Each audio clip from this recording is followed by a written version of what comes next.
Recording by माँ खुशी studio Nirmali.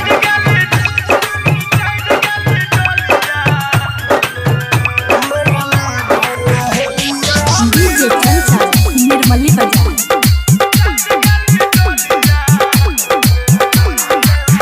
मन लागो न होलिया में तू तो चढ़ गेली डोलिया में।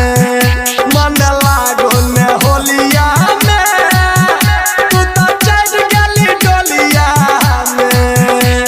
ई रंग नहीं भावे याद बड़ी आवे, ई रंग नहीं भावे याद बड़ी आवे। लगावल रंग होलिया में मन लागो ने होलिया में तू तो चढ़ गेली डोलिया में।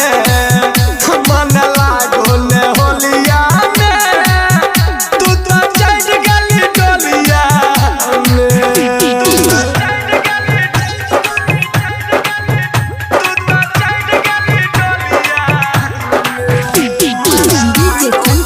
निर्मली बाजार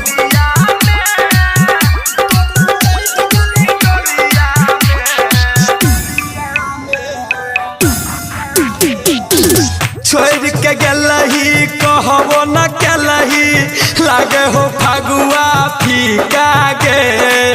दिल तोड़ के ई होली में ई कौन छोतरी का गे। छोड़ के गेलही कहबो न केलही लागे हो फगुआ फीका गे। दिल तोड़ के ई होली में ई कौन छोतरी का गे। खेलल रंग संग लगावल रंग अंग, खेलल रंग संग लगावल रंग अंग। याद याद होलिया में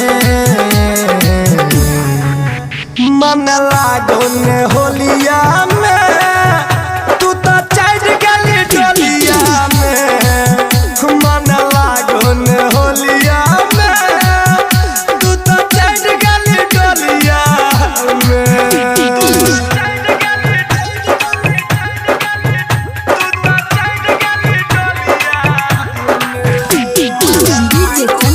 निर्मली बाजार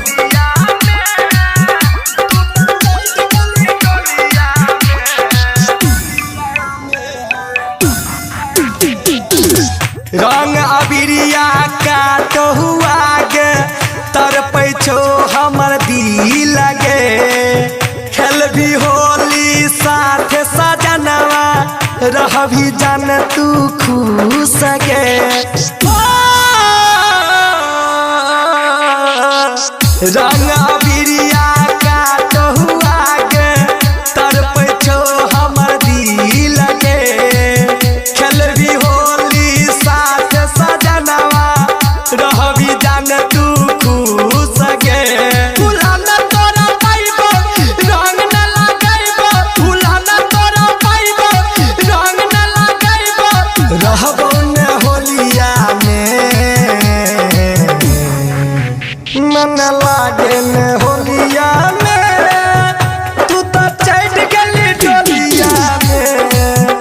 मन लागे न होलिया में तू तो चढ़ गेली डोलिया में। माँ खुशी स्टूडियो निर्मली।